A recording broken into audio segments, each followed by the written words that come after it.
Welcome to the Lend Academy podcast, episode number 208. This is your host, Peter Renton, founder of Lend Academy and co-founder of the Lend It Fintech Conference.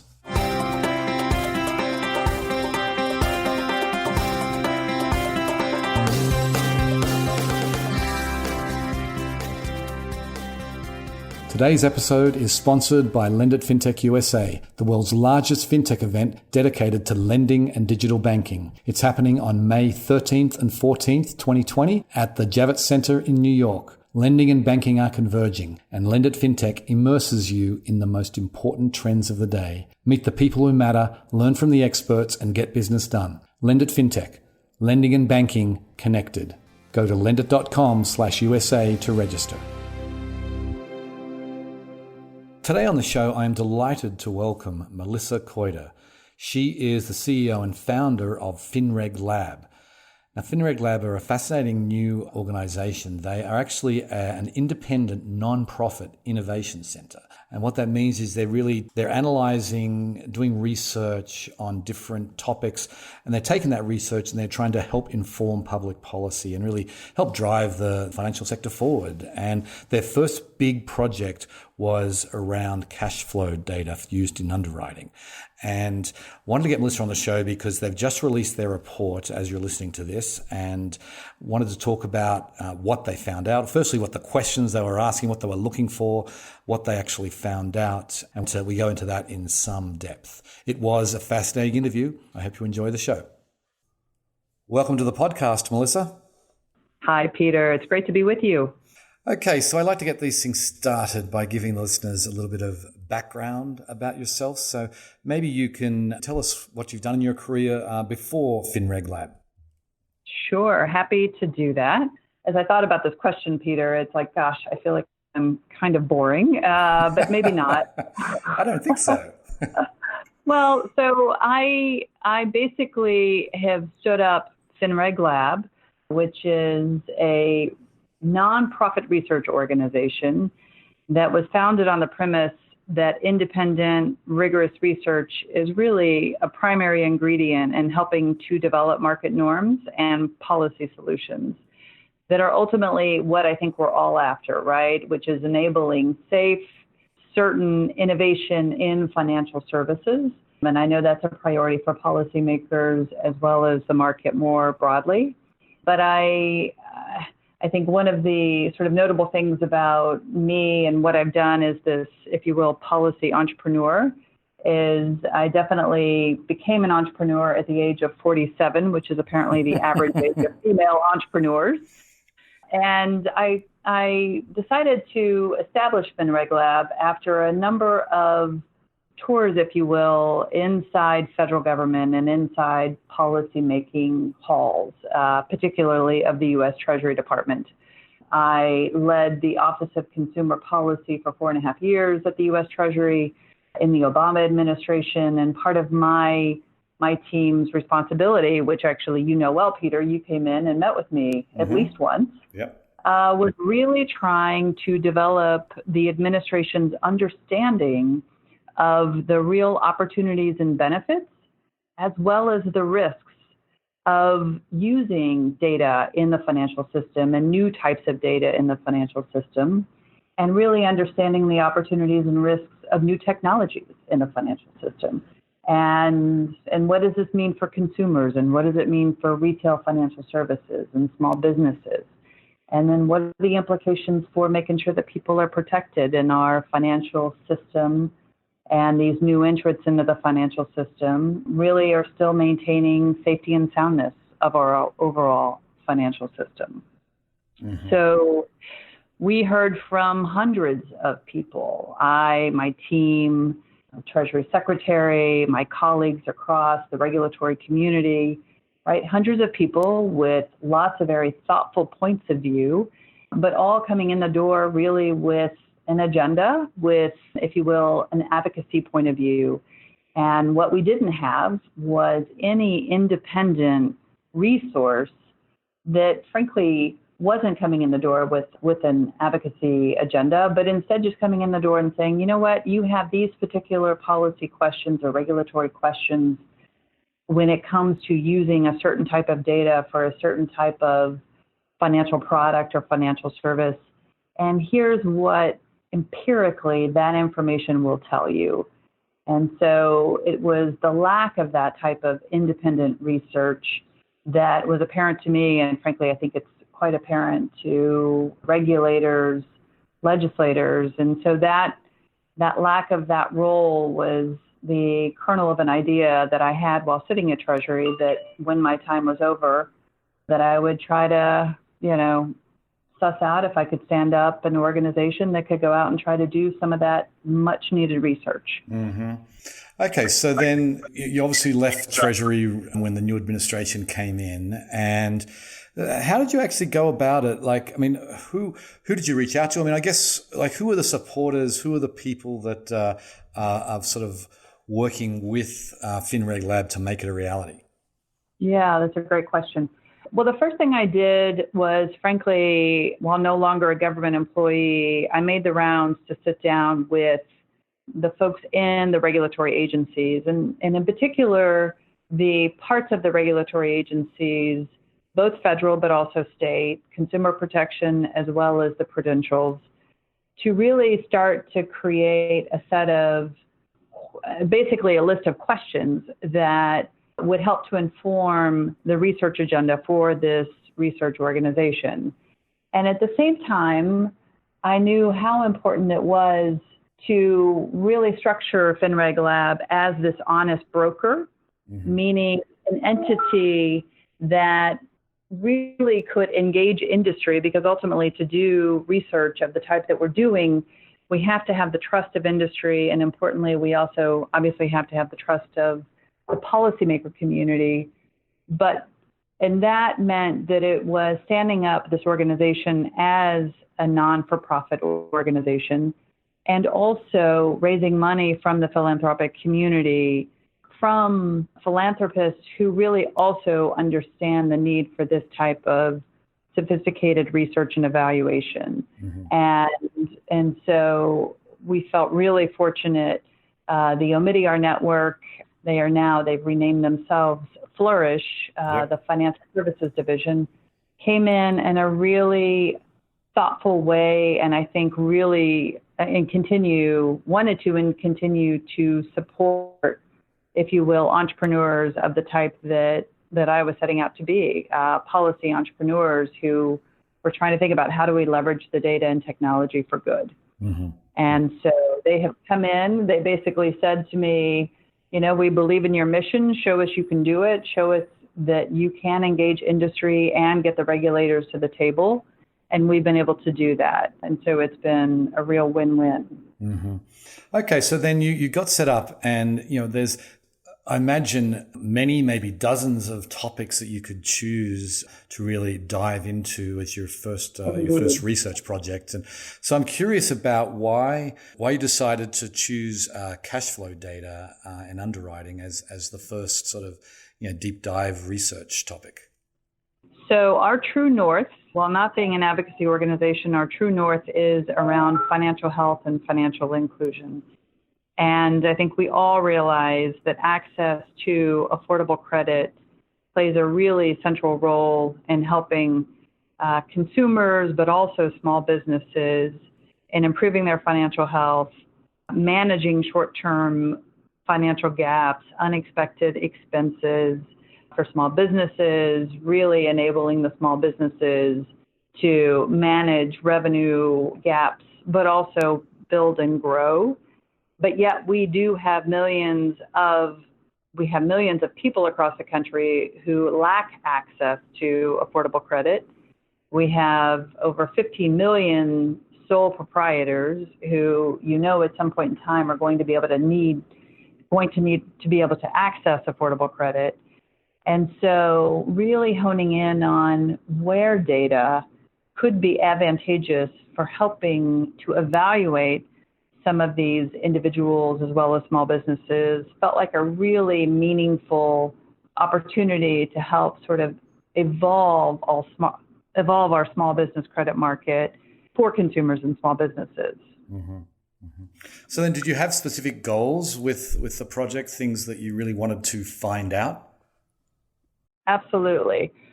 So we have up to 26 million Americans who are considered no file, right? They lack any traditional credit history to be evaluated under traditional means of credit underwriting. We also have another 19 million Americans in this country, and this is CFPB data research, who are considered to not have a sufficient traditional credit history. And so right there, we're looking at, 40 to 50 million people in the U.S. who, if we had other means and if data would provide other means for evaluating them, could potentially be provided access to affordable credit. So it was with input from the regulators.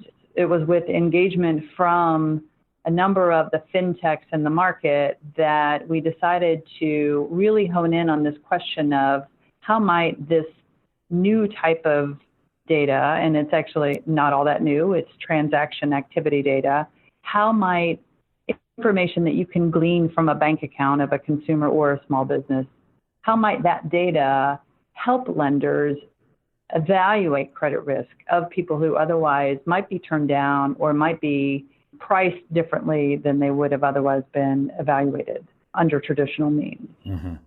This was an area that was a priority for the regulators. In fact, one of the regulators at the Federal Reserve Board has talked about the potential value of cash flow data in underwriting. And so that's how we decided to hone in on this first research evaluation. Right. So I imagine you needed to gather data yourself from lenders. So maybe can you share like some of the companies that you went out to that provided data for this research? Absolutely. Yeah, we are so pleased to have engaged 6 lenders who have shared information and data with us to do this independent evaluation. The companies who came to the table with us are companies that you probably have had on your podcast before, Peter. Several. Yeah, Petal is one of the companies. On the consumer side, we engaged Petal, Bridget, LendUp, and Opportune. And these are all really dedicated companies to serving market segments who are generally more non-traditional. In some cases, these are lenders who are serving Latino, Hispanic populations. In other cases, these are lenders who are really going after the thin file, no file population. In the case of Bridget, they're offering an overdraft alternative. But each of these 4 companies in the consumer market are leveraging cash flow data to do an evaluation and make decisions about extending credit to those consumers. We also wanted to evaluate cash flow variables and metrics in the small business context. And so there we engaged the companies Cabbage and Axion. And they're serving very different small business populations. And that's actually, we think, quite helpful. I mean, it made the research a little more complicated looking at each of these companies and doing firm-by-firm evaluations of their cash flow data and metrics. But on the other hand, the findings become all that more powerful because what you see then are consistent results across each of these different companies that are using these cash flow metrics. And it's telling you something, I think, really about the uniqueness and the power of the cash flow data in the credit evaluation. Right. Okay, so then you got all this data in and you analyzed it. What did you find out? So we wanted to evaluate across 3 questions, questions that I think we all realize are important for the market as well as for policy. We wanted to evaluate for just the first base question, is this data predictive or not?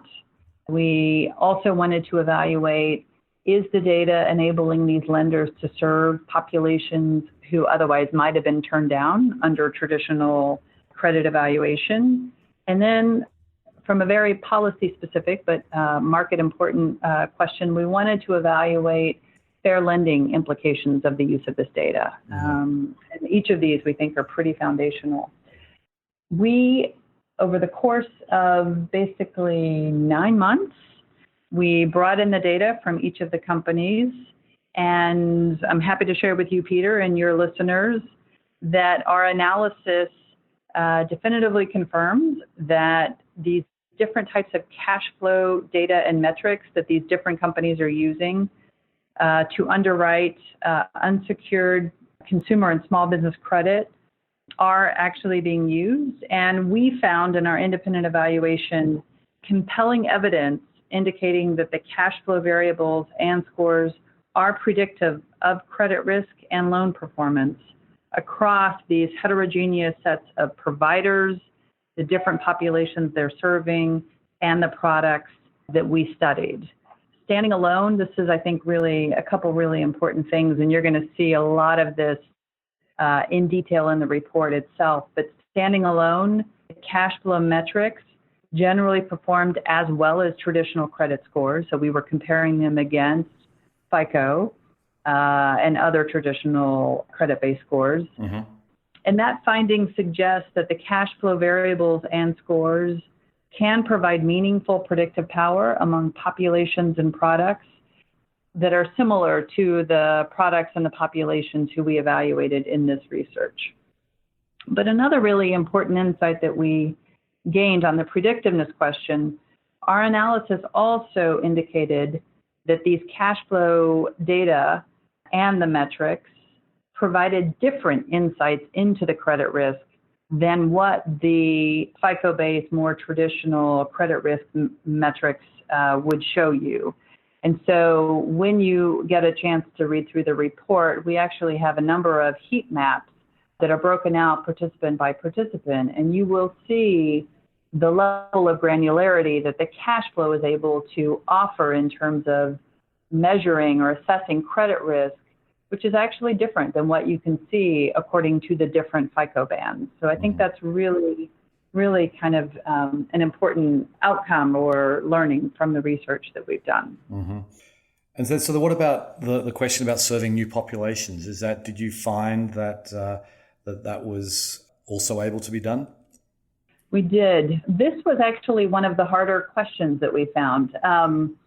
Harder questions to evaluate from a quantitative assessment, just simply because you have differences in things like how do you define income.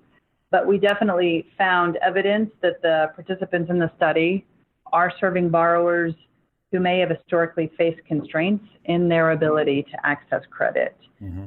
We basically came up with our own methods for evaluating whether or not the populations who are being studied were located in predominantly minority communities, and we looked at and evaluated according to whether or not the populations were in minority communities that were 50% minority communities, 80% minority communities. And you will see in the research there are definitely populations in these different demographic neighborhoods that are being served by these providers. So I think the other thing to keep in mind, 2 of the companies in the research are themselves CDFIs, or Community Development Financial Institutions, and that's a designation by the U.S. Treasury Department to be serving low and moderate income communities and populations. And so just by their mere designation as a CDFI, we have strong confidence that they are serving underserved communities and populations. Right. And so then you didn't see disparate impact that came out of this? So great question. So we were able to do a component of a disparate impact evaluation with 4 of the 6 companies who participated. And what we found is that the degree to which the cash flow data was predictive of credit risk, meaning how independent are these variables in assessing credit risk within sub-population groups or different demographic groups, that those cash flow variables are independently evaluating risk. And so that's a really important aspect of a disparate impact evaluation. And so we're quite excited and quite pleased to find that rather than acting as a proxy for race or ethnicity or gender, that the cash flow variables and the scores that these companies are using were providing independent predictive value across all groups. And so that's a really encouraging finding. Now, we always have to offer the caveats. Any company who is evaluating themselves for fair lending questions, and companies know they need to be doing this if they're in the lending space, we'll go through a range of evaluative questions that they'll be asking themselves. But this is, I think, one of the sort of core questions that are used in any disparate impact evaluation. And it was really encouraging to see that we were finding these variables. And again, these are inflow, outflow, transaction, inflow, outflow, indicators of monthly cushion, economic cushion, that these variables that we evaluated are not proxying for protected classes. Mm-hmm. Mm-hmm.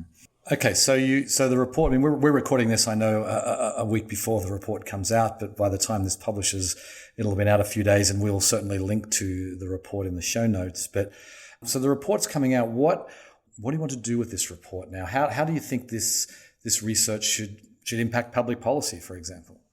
Absolutely, that is the right question.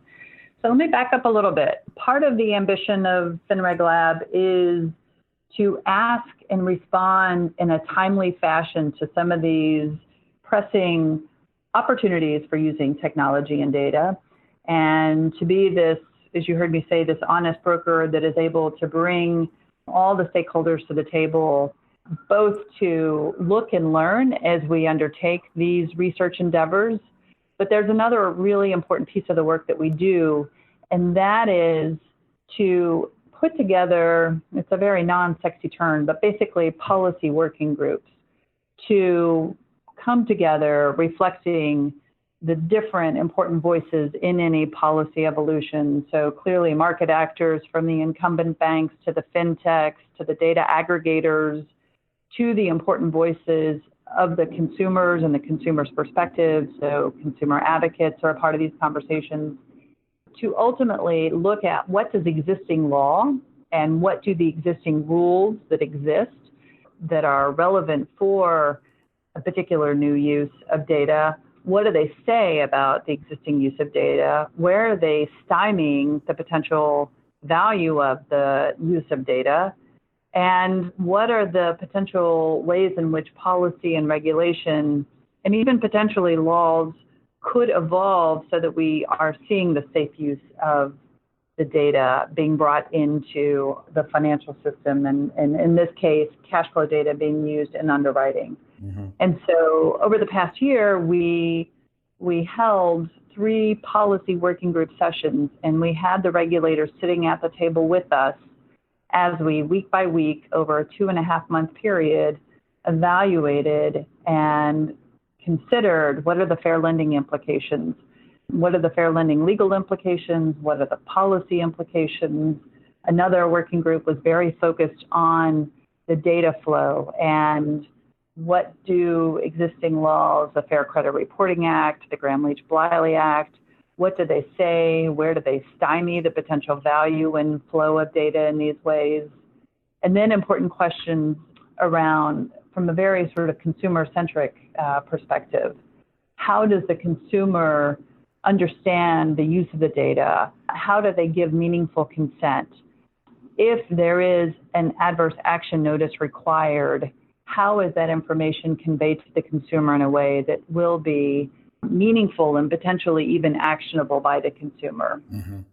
So this research has learned from, but also helped to inform what FinRegLab will produce in September, which is a policy report that really evaluates existing laws that are in place right now and tees up different considerations of potential evolution of both our regulations and our policies in light of what this type of research shows us.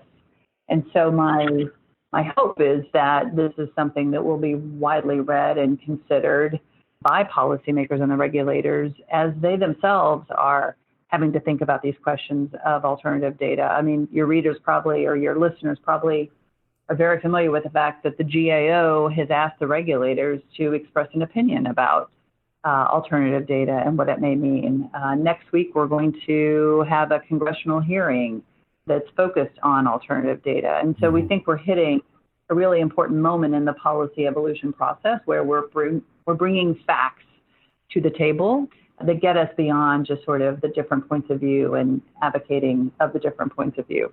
Right. So I'm curious that there's a couple of extra questions here to follow up with that.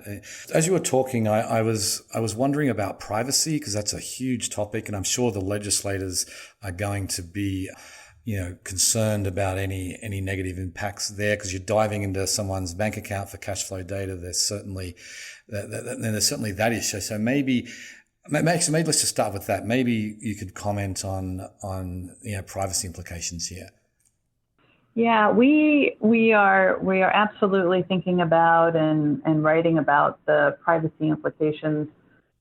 For one, just starting with the basic premise, if we're talking about new data being used in underwriting, what is the understanding that consumers need to have in order to give meaningful consent for this type of information to be shared, right? That's just sort of the first place to start. Part of the work that we're doing and that will come out in the September report is also about what do existing privacy protections say about this new type of data and how it's being, with consumer consent, flowing from, one's bank account to a lender. Graham Leach-Bliley speaks to this very specifically. I think there's also a little bit of a risk that many of us in financial services, I think, are becoming acutely aware of, which is how are we as a sector and how are we as policymakers and researchers really thinking through and helping to articulate where and how we define policy protections as it relates to the use of data in financial services, and thinking about that carefully and to some extent separately from the bigger consumer data privacy efforts that are underway that we know California data privacy is obviously one moving piece of policy that will have implications, that some of these bigger consumer data privacy laws may have bearing on the use of data in the financial sector.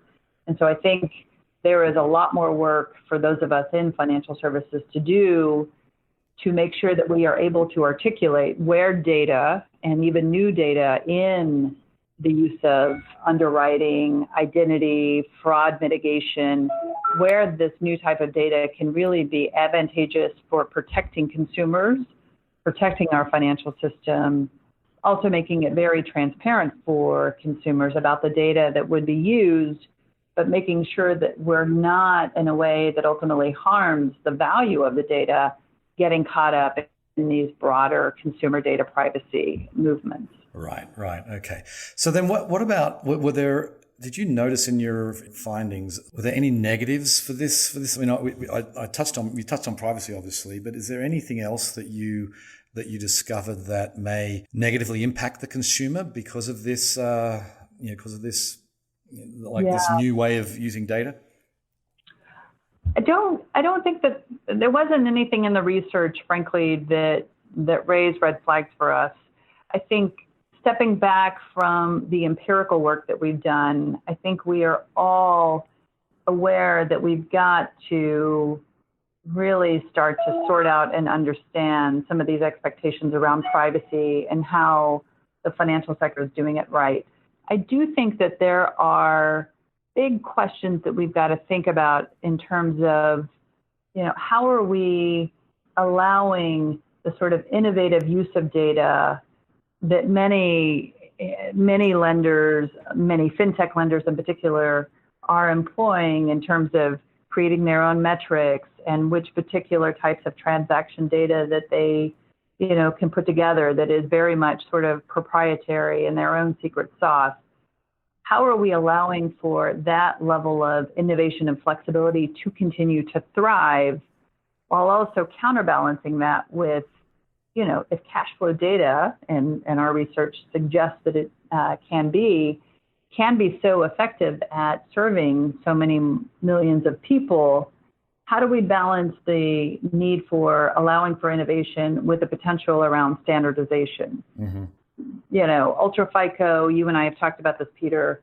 is in many ways quite exciting, but it is definitely starting to create new norms and new standards in terms of the type of data that might be used. And so I think it's an important question for the financial sector to figure out how do we sort of allow for the proprietary, innovative approaches that industry may be taken that ultimately are allowing them and enabling them to serve populations who may be harder to serve, but yet realizing there is real value in standards and norms and regulatory recognized approaches to the data use. Mm-hmm. So those are some of the questions that we're all going to be grappling with over the next half decade. Right, for sure. So we're almost out of time, but before I let you go, I'd like to sort of turn the page and maybe you can give us some sense. You're putting this cash flow data work to bed. Obviously you've got the policy report coming up, but what are you working on? What's going to be the next project for FinRegLab? Yeah, so we actually very intentionally decided to start with data and evaluate data, new types of data and underwriting under more traditional methods for evaluating. So we retained Charles River Associates. Many of your readers will know them well and probably have engaged them in order to do the evaluation of the cash flow data. As we think about our next areas of research, we do continue to think about a lot of the questions that we frankly weren't able to get after in this first go, looking at cash flow. Price is important. Evaluating cash flow in a down cycle would be very important for policymakers and industry overall. So those are potential areas if we continue in the evaluation of the data. We are, though, quite interested in building some similar work, meaning convening stakeholders to look at some of the questions that are arising in terms of the machine learning algorithms and techniques in evaluating data in underwriting. I think there's a lot of potential. I think many of us are increasingly realizing how these machine learning techniques can improve in terms of accuracy, but yet we also have really important questions around, how are risks related to bias being managed in these algorithms. Explainability continues to be an important piece of this. And so we are beginning to think about building out some work in that particular area, the techniques and the algorithms, as opposed to just looking at the data. Right. But I would love to hear from your listeners, once they've had a chance to hear this podcast, where they think we should be spending our time and our resources. Okay, well, we will challenge the listeners to give some feedback there. So anyway, we're out of time. I really appreciate you coming on the show today, Melissa. Thank you, Peter. It's really nice to talk to you, and I appreciate your giving me the chance to share what we've done. Okay. And our report will be out next Tuesday. So that is July 23rd. So hopefully, we'll post with you all and get it out there. Yeah, we will. As I said, we'll be having a link to it, and this will actually publish after, obviously, the report comes out. Anyway, thanks again, Melissa. See ya. Thank you. Take care. Bye-bye. So I think it's really important that the industry has an organization like FinRegLab that can do this independent work. I mean, in cash flow data used in underwriting, there are many companies that are doing it. They have been doing it even for some time, but there has not been this independent analysis of this new, relatively new technique in underwriting. And I think, what lawmakers and legislators in Washington want to see, they want to see independent research. They don't want to see a company coming and saying this is good, or even a trade organization coming and saying this is good, because they all have ulterior motives. What they want is empirical evidence, independent research, and that's what FinRegLab is able to provide. And I'm very much looking forward to their next project. And you heard the challenge to listeners. If you have some ideas, please go to lendacademy.com, go to the blog post for this podcast and put a comment in to say what you're interested in FinRegLab studying. Anyway, on that note, I will sign off. I very much appreciate you listening, and I'll catch you next time. Bye. Today's episode was sponsored by Lend It Fintech USA, the world's largest fintech event dedicated to lending and digital banking. It's happening on May 13th and 14th, 2020 at the Javits Center in New York. Lending and banking are converging, and Lend It Fintech immerses you in the most important trends of the day. Meet the people who matter, learn from the experts, and get business done. Lend It Fintech, lending and banking connected. Go to lendit.com/USA to register.